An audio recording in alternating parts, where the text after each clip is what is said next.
Hello guys, this is Doron's Movies, and today I'll be talking about Argus, covering the history, characteristics, and the current events. Keep in mind this video does contain some spoilers for the end of Legion, so without further ado, let's get into the lore.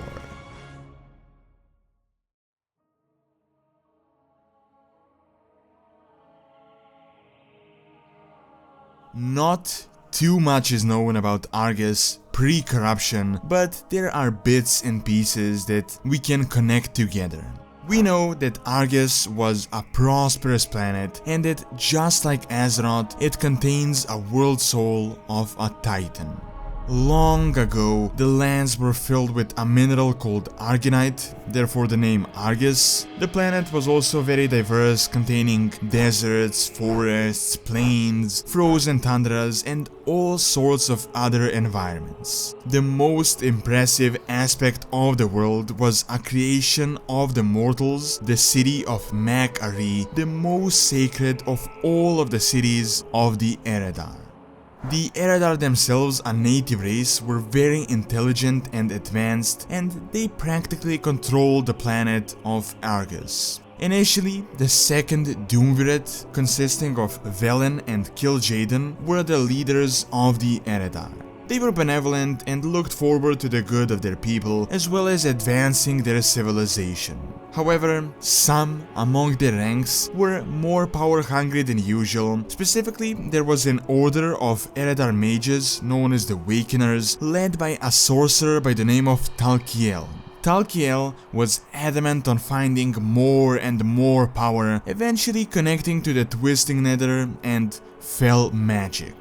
He was blown away and immediately presented his findings to the Doomvirate, showcasing them just how powerful Fel was over the arcane. He created some arcane constructions and over them spawned Fel infernals that completely destroyed them. Much to his surprise though, the leaders were horrified and they forbade him any contact with the demons. At first, Talkiel was disappointed completely, but later he saw that there was nothing else he can do, so he started working in the shadows, secretly summoning a demonic army together with the help of his followers, hoping to overthrow Velen and kil'jaeden and become the sole dictator of Argus. However, before a big war would occur, his apprentice Archimonde betrayed him and revealed his plan to the Argus leaders. Immediately, Archimonde was placed in charge of the assault on the Awakeners, and subsequently he decapitated his former master, Talkiel. This action turned him into a hero of the Eredar and later a new leader of their people. The second Doomvirate became the Triumvirate, ruling the planet of Argus from the seat of the Triumvirate. Seemingly, this was the end of all demonic corruption, but it wasn't long until Archimonde started getting dreams of a vast demonic army coming from the skull of his former master that he displayed as a trophy in his home.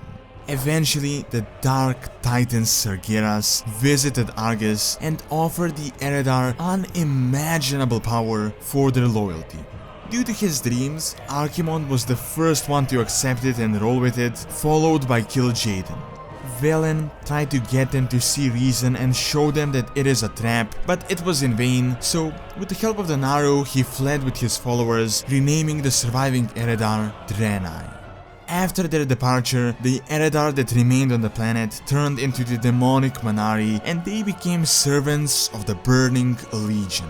The planet itself was devoured by the demons, and soon after, Sargeras ordered a Temple of Darkness to be built deep within the planet's core.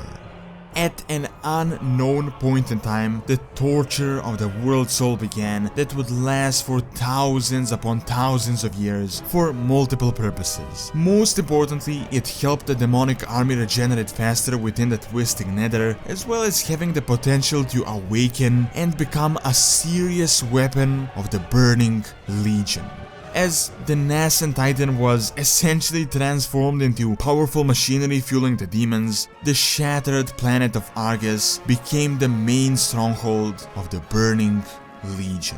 Until recently, very little was known about the planet, but as the armies of Legionfall boarded the Windekar, Argus is currently under siege by the Mortals. Spoiler alert, the Burning Legion does get defeated here finally, and Sargeras' plan almost works entirely, but in the end it was in vain. He worked on subjugating the fallen Pantheon, as well as actually reviving the tortured World Soul.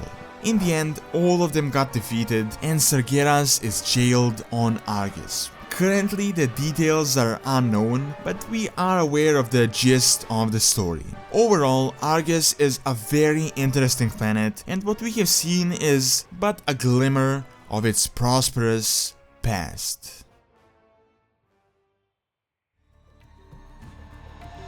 Alright, and that is all I have for this video. Do leave your thoughts below and don't forget to like and subscribe, as it really helps out and keeps all the content going. Thanks a lot for taking time out of your day to watch this video, and see you next time.